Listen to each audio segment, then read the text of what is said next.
ഭാര്യർക്കും മടുത്തിട്ടുണ്ടാവും. പൊയ്ക്കോട്ടെ. എന്നാലും നിനക്ക് എന്നോടൊന്ന് ചോദിക്കായിരുന്നില്ലേ കുട്ടിയെ? മാന്യായിട്ട് മുത്തശ്ശിയാളെ പറഞ്ഞു വിട്ടത്. അതെ, ചെയ്ത തെറ്റിന്റെ കൂടെ മാന്യമായിട്ട് എന്നൊരു വാക്ക് ചേർത്താൽ തെറ്റ് തെറ്റല്ലാതാവില്ല. മാന്യമായിട്ട് ഡിസ്മിസ് ചെയ്യുക, മാന്യമായിട്ട് മുഖത്ത് വെപ്പുക, മാന്യമായിട്ട് കഴുത്തിറക്കുക. മുത്തശ്ശന്റെ പാരമ്പര്യത്തെ ഒരു ഉണക്ക വിളക്ക് കൊടുത്ത് താൻ പറഞ്ഞു വിട്ടത്. ഇപ്പൊ മുത്തശ്ശി അനിയൻകുട്ട എന്ന് വിളിക്കും. വിളിക്കണ്ട, ഞാൻ നിർത്തി, മാന്യമായിട്ട് നിർത്തി.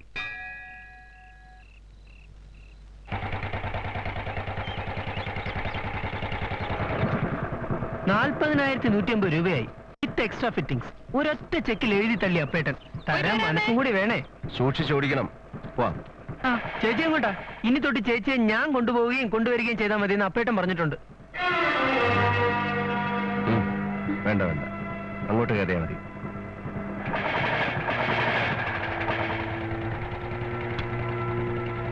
ചേച്ചി, ഒരു ജനത സ്വയം താഴാൻ ഇഷ്ടപ്പെടാത്തത് കൊണ്ടാണ് വേലിതന്റെ വിളവ് തിന്നുന്ന ഈ ഭരണാഭാസം പിഴുതെറിയേണ്ട സമയം അതിക്രമിച്ചിരിക്കുന്നു. എഴുതി കഴിഞ്ഞോ? സർ, ടൈറ്റിൽ എഴുതിക്കോ. നിയമസഭയും ഭരണാഭാസവും. നേരത്തെ എഴുതുന്ന എഡിറ്റോറിയൽ മാറ്റി ഇത് കമ്പോസ് ചെയ്തേക്ക്. വനം വകുപ്പ് മന്ത്രിയെയും ഹെൽത്ത് മിനിസ്റ്ററെയും ഡയറക്റ്റായി അറ്റാക്ക് ചെയ്തിരിക്കുക.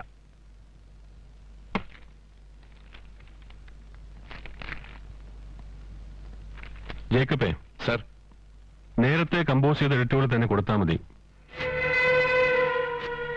ഡെസ്കിലുള്ള മറ്റാരും അറിയണ്ട. Yes sir.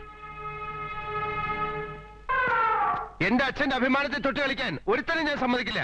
ഞാൻ പറയുന്ന കേക്ക്. അച്ഛൻ എഴുതി കൊടുത്ത എഡിറ്റോറിയൽ അല്ല ഇന്നത്തെ പത്രത്തിൽ വന്നത്. നീ ഒന്ന് ക്ഷമിക്കണ്ട അനിയും. മുഖത്തടിക്കാമായിരുന്നില്ലെന്ന് അച്ഛൻ ചോദിച്ചു. എന്നോടല്ല, ഈ എഴുത്തുപുരയോട്. എനിക്കറിയണം ആരെ എഡിറ്റോറിയൽ മാറ്റിയത്. മന്ത്രിമാർ മാത്രമല്ല, അധികാര സ്ഥാനത്തുള്ള പലരും ഈ വീടുമായി ആത്മബന്ധമുള്ളവരാണ്. അവരെ അവഹേളിക്കുകയും ശത്രുക്കളാക്കുകയും ചെയ്യുന്ന അനാവശ്യമായ പത്രധർമ്മത്തിന് കൂട്ടുനിൽക്കാൻ തൽക്കാലം സാധ്യമല്ല. നിന്റെ അച്ഛന്റെ ഫ്രസ്ട്രേഷൻസ് കുത്തിക്കുറിക്കാനുള്ളതല്ല മലയാള ശബ്ദത്തിന്റെ എഡിറ്റോറിയൽ.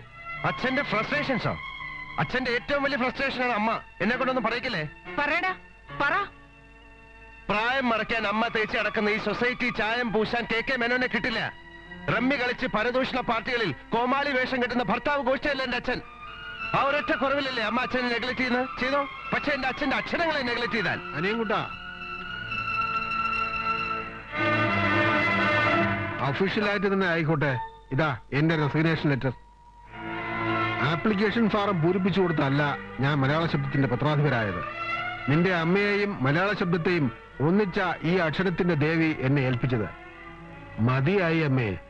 നമ്മുടെ പത്രമാഫീസിൽ ഒരു പുരാവസ്തുവായിരിക്കാൻ കെ മേനോന് വയ്യ. ഇതാ വാങ്ങിക്കേ.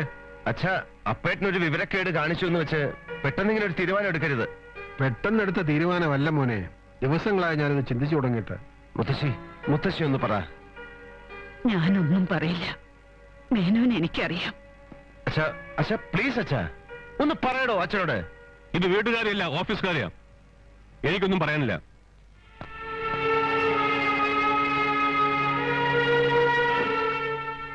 എന്തിനായിരുന്നു ഈ നാടകമൊക്കെ? മക്കൾ തന്നോളം വളരുമ്പോ കോംപ്ലക്സ് ഉണ്ടായിട്ട് കാര്യമില്ല. ഹൈഹീൽഡ് ചെരുപ്പിട്ട് നടക്കാൻ തുടങ്ങിയപ്പോഴാണല്ലോ നിനക്ക് എന്നേക്കാൾ പൊക്കം വെച്ചു എന്ന് തോന്നി തുടങ്ങിയത്. അതുപോലൊരു കോംപ്ലക്സ് മാത്രമാണ് അവന്റെ വളർച്ചയും. തന്നോളമായ മകനെ താനെന്ന് വിളിക്കാം, സാറേ എന്ന് വിളിക്കാൻ ബുദ്ധിമുട്ടുണ്ട്. നിന്റെ കൈകൊണ്ട് തന്നെ ആയിക്കോട്ടെ എന്റെ രാജിയും. വാങ്ങിക്ക.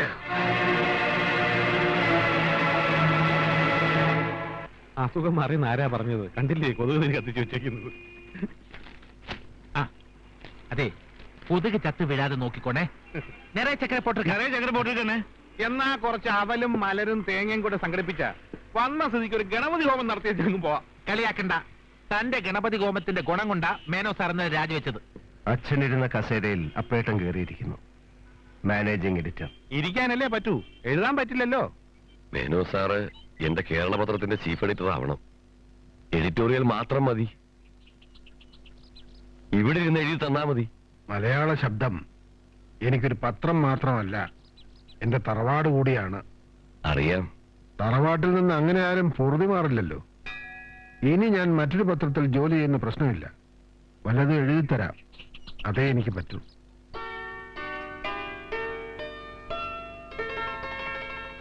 ഇതൊന്നും വേണ്ടിയിരുന്നില്ല അപ്പച്ചി. എനിക്കിതൊന്നും ഇഷ്ടല്ല. നീ ഇനി നിന്റെ കാര്യം മാത്രം ചിന്തിച്ചാ പോരല്ലോ, അപ്പന്റെ സ്റ്റാറ്റസ് കൂടെ നോക്കണം. ഹാ, അതൊക്കെ കഴുത്തി കിടക്കട്ടെ, എന്തിനാ ഊരി മാറ്റുന്നത്? പെൺകുട്ടികളുടെ ആഭരണം അവരുടെ സ്വഭാവം തന്നെയാ. അപ്പച്ചി ആ, കല്യാണക്കുറി അടിച്ചോ? ഇന്ന് അടിച്ചു കിട്ടും. ആ.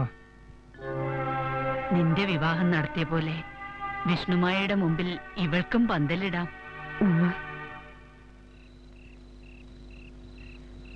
നിയമസഭയും ഭരണാഭാസവും. മലയാള ശബ്ദത്തിന് വേണ്ടി ഞാൻ എഴുതിയ എഡിറ്റോറിയല, അത് അതിൽ അച്ചടിച്ച് വന്നില്ല. ഞാൻ എഴുതിയതൊന്നും ഇന്ന് വരെ അച്ചടിക്കാതെ വന്നിട്ടില്ല. വർക്കിയുടെ കേരള പത്രത്തിൽ അച്ചടിച്ചു വരണമെന്നായിരിക്കും. ആയിക്കോട്ടെ. ഞങ്ങൾക്കിത് മഹാഭാഗ്യമാണ്.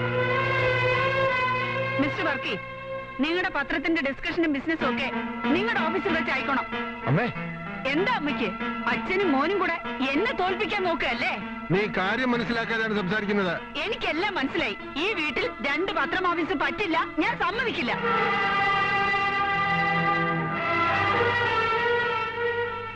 എന്നാ ഞങ്ങൾ ഇറങ്ങട്ടെ. വരട്ടെ സാർ.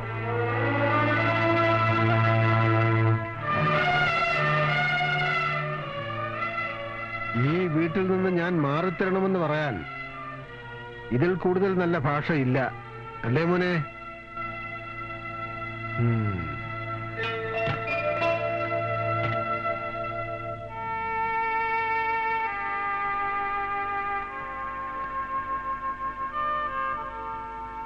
ബുക്കിൽ നോക്കിയിരുന്ന നിനക്ക് എന്നെ കാണാതിരിക്കാനേ പറ്റൂ. എനിക്ക് നിന്നെ കാണാം. ഈ അകൽച്ച ഈ വീട്ടിൽ താമസിച്ചുകൊണ്ട് വേണ്ട എന്ന് എനിക്ക് തോന്നി. അതുകൊണ്ടാ മാറുന്നത്. ധർമ്മക്കഞ്ഞി കുടിച്ച് കഴിയേണ്ട പ്രായം എനിക്കായിട്ടില്ല. അറിഞ്ഞോ അറിയാതെയോ നീ എന്നോട് കാണിക്കുന്ന ഈ നിഷേധം, ഇത് സഹിച്ചിവിടെ കഴിയാനുള്ള വിശാല ഹൃദയമൊന്നും എനിക്കില്ല.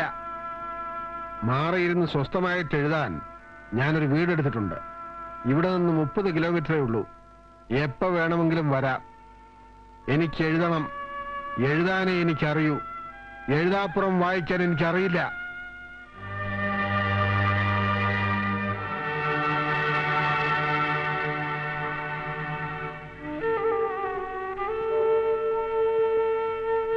മേനോൻ ഇറങ്ങല്ലേ?